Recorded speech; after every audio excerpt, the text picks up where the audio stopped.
Joe Shiesty, Cool Joe, all different kinds of names that you can use for him as as we get into Joe Shiesty here. Let's talk about it, right? Too little, too late. Joe Burrow. We've seen this happen consistently with the Bengals. So if you want to talk about how great Burrow is with this specific Cincinnati Bengals team, we're not going to deny his greatness. The man's been to a Super Bowl, right? But is it a one and done? That's the question, right? Did you make it and now you can't get there anymore? Or did you make it, you got a taste of it, and you still have that fight and that hunger to get there again? And so we've seen, this thing happen with the Bengals where they start off very slow and then they found their groove. They find their rhythm and they start balling, and then they make it to the playoffs, and then it goes from there. Well, this just so happens to be a year where it was too little, too late. They thought that the same situation would happen. Hey, we'll have a slow start, but we'll get it in gear towards the end of the season. Well, you allowed other teams to control your fate. And now this is a league where you can't have your future in the hands of other teams, be it Miami, even though they're having their own issues, and especially the Broncos right now, right? This isn't Russell Wilson's Broncos no more. This is Bo Nix, whole different team. And so, yeah, you did what you were supposed to do on your side of things, but it was just set up so that you wouldn't be able to, have that door open for you by the Broncos or Miami. Now, when we get into Joe's performance, that's a whole nother conversation, because Joe had a hell of a year. And so when we start talking about the MVP between, Lamar and Allen and all that kind of stuff, yeah, if Joe Burrow was heading to the playoffs, he may actually be the front runner for MVP. Not Lamar, not Allen. It would probably be Joe Burrow here. So let's talk about the stats, right?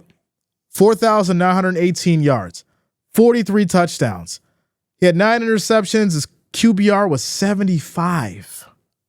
Ladies and gentlemen, 75.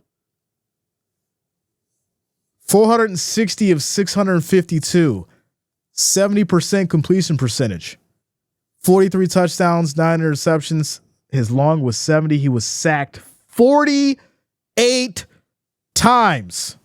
Do you know how insane that is to put up that amount of numbers and be sacked 48 times? The offensive line has dogged this man out. The offensive line has left this man out there for dead. He's trying to play his heart out and do what he can for this team, and no one's able to help him.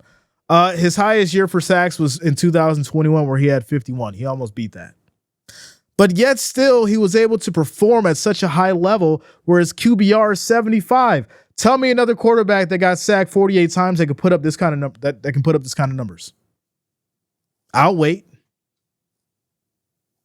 The man was balling. I'm not going to sit here and even hold you. The man was balling, and the reality is when you look at the numbers, you start to sit here and say, well, why?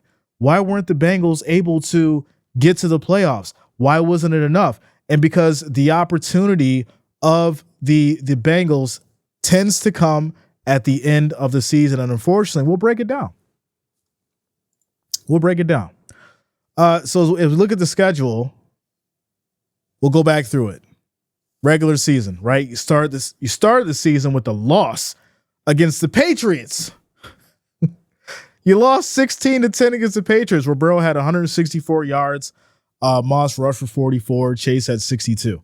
Then you lost against Kansas City in a 1-point game, 26-25. And that's, a whole nother story. Losing to Kansas City by 1 or 2 was kind of the theme, this season. So I get it, right? You had 258 yards. Moss had 34 on the rushing. Gesicki had 91 yards on receiving. You go to Washington. You lose to the rookie, 38-33. Burrow put up 324 yards, 62 by Brown in the rushing. Chase had 118 yards. You lost by 5 points. Now, obviously, you gave up 26 to Kansas City. You gave up 38 to the Commanders. We're going to put that on the defense, right? So now you take the win against the Panthers, 34-24. This is the Panthers. Cool. All right. Your defense still let them get 24 points. Break down into Baltimore. You lost in overtime, which this was a hell of a game. You lost 41-38, 3-point game. You lost to a field goal. And once again, your defense let you down by putting up 41 points or letting Baltimore put up 41 points. Burrow had 392 yards. Chase had 193. As a wide receiver, I'm put up almost 200 yards and we lost. You guys seen that interview? He was aggravated. He was mad.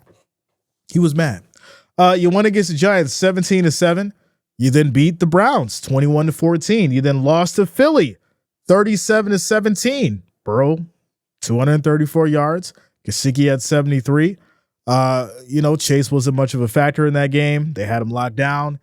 And then your defense let you down again by giving up 37 points. You come back to the Raiders. You beat them 41-24. You lost to Baltimore again, 35-34. And then you lost to the Chargers 34-27. Now, once again, as you see it, right? Rough start. Then we go into the Steelers.